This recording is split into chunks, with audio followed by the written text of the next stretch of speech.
Right, before we get started with the rim tape, there's two things to take into account. There's two real types of rim tape that are used now. This one, which is polypropylene, and it's quite easily identifiable. There'll be no printing on it. People like Stans use it. This one here, I can't remember who this came from.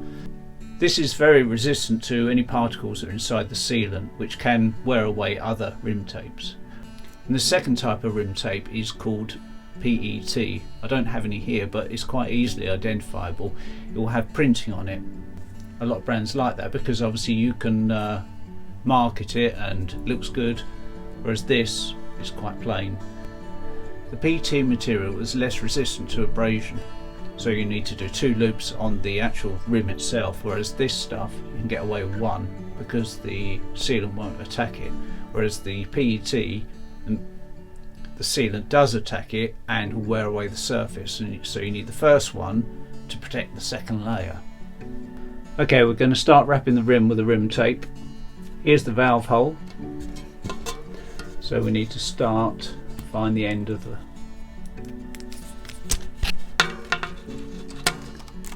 and we're starting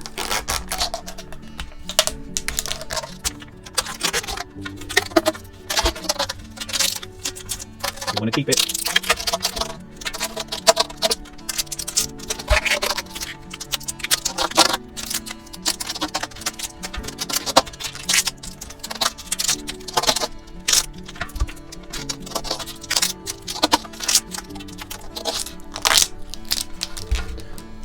So now we've got round to the point where we started from.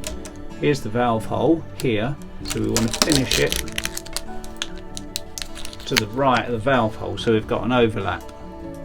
So just simply cut that off.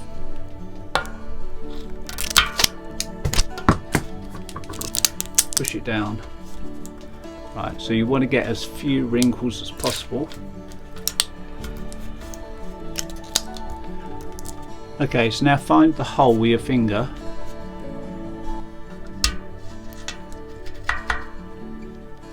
Make a hole with your material.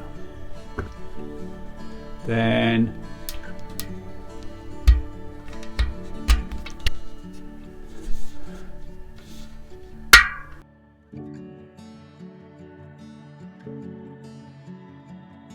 you run.